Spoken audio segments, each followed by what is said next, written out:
Okay, so under the JC, no, is the House of Representatives Committee on Justice among the persons authorized to handle the audit of the confidential funds of the OVP and the DepEd?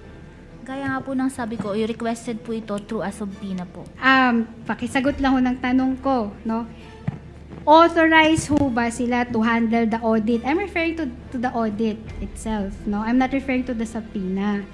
Authorized ho ba si House of Representatives Committee on Justice to handle the audit of confidential funds of the OVP and the DepEd under the JC? Under the joint circular po, responsibility po ng ICFAO na mag-conduct ng post-audit ng liquidation documents ng confidential intelligence. Okay, so Your Honor, ask and answer, Your Honor. Your Honor, please. Yes, Attorney Gapunan. The admonition of this Honorable Presiding Officer, Your Honor, is to be patient, Your Honor. Not In line admonition, request. Your Honor, I have been patient, but in line with these continuing questions, first, bringing in the House of Representatives, being in this Senate, Your Honor, we are...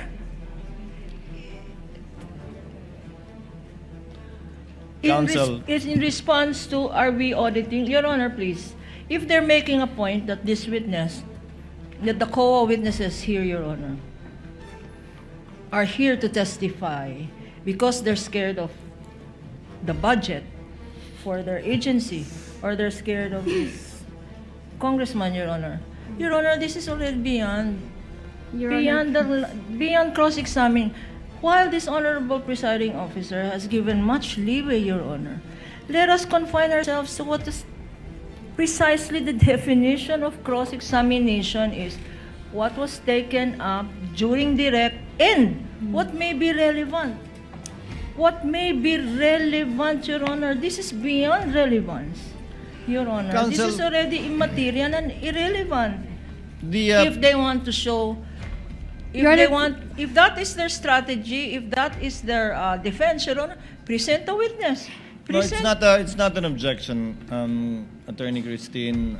I think it's more of a manifestation. But the presiding officer would ask you to move forward. I think the Yes, senator Your judges Honor. in the court see your point and Yep. where you're going at in I relation will. to this. Yes. You can move on to your next point. Counsel. Actually, Your Honor, just a quick manifestation. The counsel is preempting my questions. I will not be asking questions on the budget, Your Honor. That's not the line of my the line or the questions that I will That's not ask, the Your point. Honor. Your Honor. Can I continue, Your Honor, please? Kindly wind Thank up with you. this point, Attorney Yes. Christine. Okay, so sa sinabi niyo ho, si COA ICFAO lamang ang may karapatan na mag-audit ng confidential funds of the OVP and the DepEd. Tama ho? Based on the joint circular po, it is the responsibility of the ICFAO po. Okay, so si House of Representatives Committee on Justice cannot review the decisions and actions Excuse me. taken by the COA. Excuse me. Asked and I think answered, the ruling Counsel. of the Only presiding COA is to ICFAO go can to do another it. point. This is another point, Your Your Honor, Honor. the presiding officer has ruled. Counsel, please. Counsels, please. I would consider it asked and answered. Only COA ICFAO can, and it's quite obvious. We can even take judicial notice of that as part of the law that the House does not have any power nor jurisdiction, nor the Senate for that matter, to review the findings of an independent constitutional commission, which under the law she answered to, can only be appealed via petition for certiorari under 45, citing Rule 65 to the Supreme Court.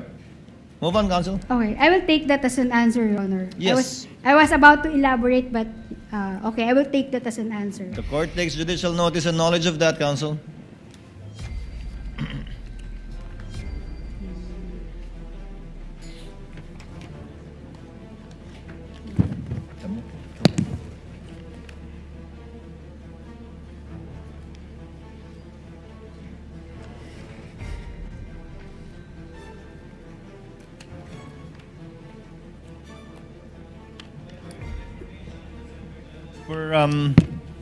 Per the Senate President, we shall convene session at 4 p.m.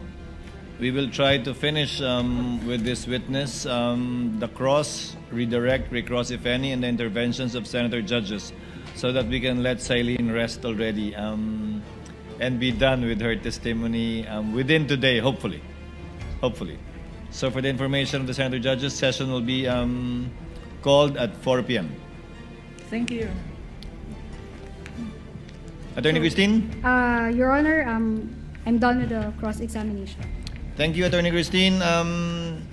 Attorney Lorna, With the permission of this honorable court, you may proceed when you're ready with your redirect, counsel. That we're ending at 4 o'clock does not give you permission to consume the time until 4 o'clock, Attorney Lorna, so that we still have time for the Senator Judges. Please proceed. excuse me. I'll just remove my candy. Okay. Madam Witness, this morning, 4 hours ago, you were asked, Madam Witness, about the process, the routing process in your office. And this was done in connection with a question on the chain of custody, on the integrity of the process. Ang tanong sa'yo, naiwanan nga ng mga dokumentong ito relevant to this liquidation of confidential funds sa office of the COA ICFAO. Opo, tama po. Iniwanan ni Attorney Wamil. Opo. And then by virtue of a directive to you by the office, you took over national agencies, correct? Yes po. Among them, the Office of the Vice President and the DepEd. Opo, tama Correct. po. Now, when you took over this function of evaluating the confidential funds of the Office of the Vice President at ang DepEd, yung mga dokumentong minana mo, ito ba ay certified documents lahat ng isang Davin Bakay? Pwede pong pakiulit, paano pong certified meaning?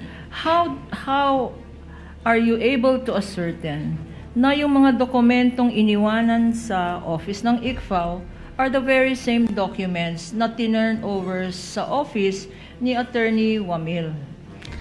Nung ibinigay po sa akin ito, chinek ko din po yung nilalaman nito based dun sa transmittal letters po. So, na-check ko po na kung ano yung na-audit po ni Mr. Wamil, ito rin po yung naibigay sa akin. So, walang nadagdag na dokumento.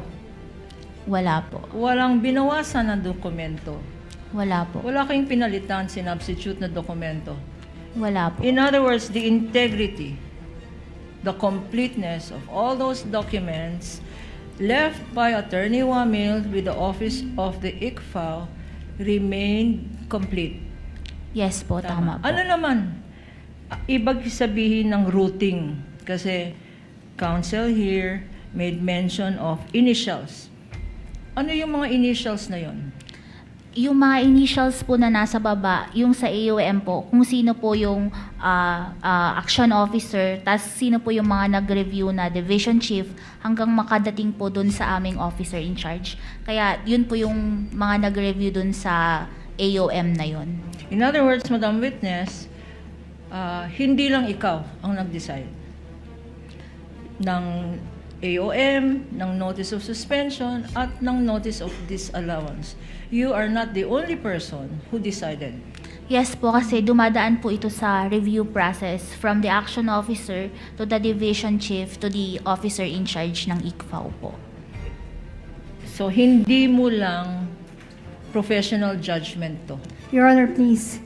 The question is leading. Your Honor, please. We'll allow it. We'll allow it. I think that was already answered to by the witness earlier as well. Yes po. Okay. Ngayon, yung routing slip na yan, doon ba dumadaan ang mga dokumento? Opo. Okay.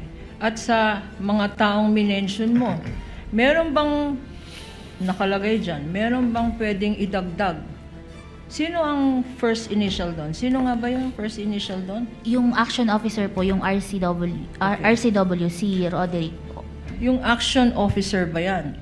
Pwedeng magdagdag, magbawas, mag-substitute ng mga dokumento other than yung sinubmit ng Office of the Vice President at ng DepEd by way of liquidation ng mga document ng confidential funds? Hindi po.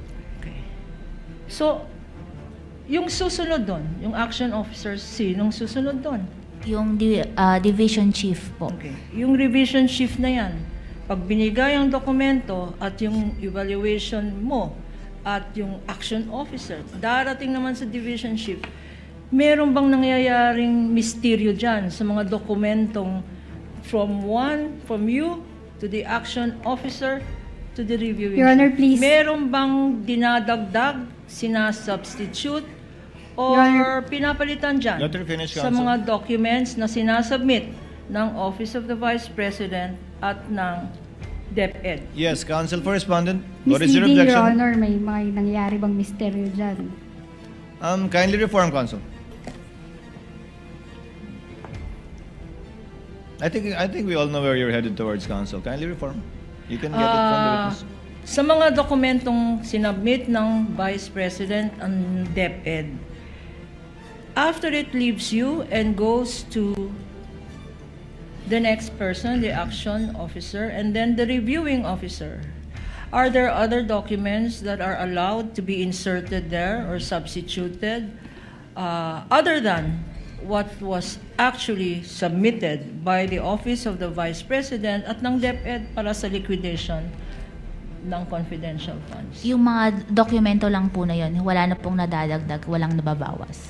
So, ang ini-imply sa question ng Defense Counsel sa chain of custody, hindi sila sigurado sa chain of custody. Your Honor, please. Your Honor, This please. is my redirect, Your Honor. Kindly She was the one who brought it up Let on Attorney cross. Gapunan finish, Counsel. This was brought up on cross, Your Honor, implying, and I'm asking a redirect, based on, they were the ones that brought out, who are these people here? Proceed to your question, Attorney Gapunan. Okay. Masasabi mo ba na itong chain of custody may interruption ng dokumento? Meron bang substitution? Meron bang alteration? Itong dokumento na sinubmit ng Vice President at ang DepEd. Hindi po, kasi yung opisina rin po namin is kami lang po yung nandun and may nakabantay po rito na security guard 24 hours. And yung document po na ito, nakalagay po ito sa cabinet na nakalock. So this COA ICFAO, ang nakakaalam lang ng mga confidential documents ay COA ICFAO. Merong mga ibang divisions ang COA? Nasa loob po kasi kami ng Office of the Chairperson, pero yung sa amin is nakatago po yung mga dokumento namin. Okay. Now, Madam Witness, you were presented with several activities. At sabi ng Counsel for Respondent, i-enumerate niya. Itong specifically protective intelligence operation and places of engagement. Tinanong sa iyo, pag ba ang mga security guards ng presidente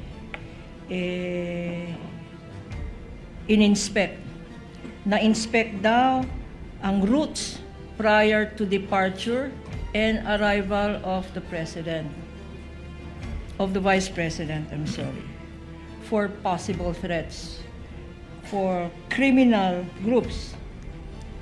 Yung mga security guards ng Vice President, ini-inspect yung rota. Dadaan dito ang Vice President, Office of the Vice President or DepEd. Dadaan dito. Tignan nga natin kung may komunista dito. Tignan nga natin kung may NPA dito. Tignan nga natin kung may terorista dito. Yan ba ay Your Honor, parte? please. Your I Honor. haven't finished. Let her finish, Is Counsel. that part of confidential activity or confidential funds? Your Honor, please. Yes, Counsel for The Respondent. good counsel is adding facts to the question. Can she not cite the exact wordings, Your Honor? Your Honor, please. This is redirect. You open the door, She can refer counsel. to the record, Your Honor. Counsel, you opened the door. You said, in fact, you asked her, is this part of the, Your Honor, please. Is this part of the Counsel for regular... respondent, please, you read parts of the PIO, what do you call it, PIOR, Celine? Your Honor. PIOR, But Your Honor, please, she can just refer to the records. which So that includes nothing will be NPA, added. terrorist groups, and in fact mentions the word criminalities, which I'm not so Yeah. sure about, but criminalities, correct? Celine, Yes. correct? Opo, She nabanggit. said that, Your So the Honor. question is, you mentioned earlier that these are part of confidential functions, not regular functions of the OVP, correct? That was the question of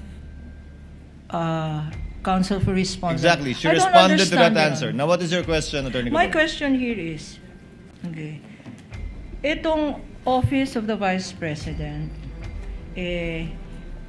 na-confirm mo na may confidential funds. Opo, meron po. Okay. But in the Commission on Audit, outside COA ICFAO, are you aware that the Office of the Vice President has funds outside the confidential funds, her confidential funds? Nasa part na po yun ng regular audit. Ang sa ICFAO lang po is yung sa confidential funds lang. So, you're saying that the Vice President, OVP, the DepEd Secretary, has funds. Your Honor, other than- please. I Already haven't answered, finished. Counsel? She answered. Misleading, Your Honor. She didn't say that they have funds. She said she has no knowledge because that is No, not the Your scope of her audit. She said, Your Honor, She said that it's not there the are subject- there are funds subject of regular audit. Regular funds Yes po, may of the regular Vice funds. President herself. Opo, And this is subject, Madam Witness, to regular audit. yes po. And being subject to regular audit, it is not part of the COA ICFAO confidential funds audit, correct? Yes po, Okay. tama po.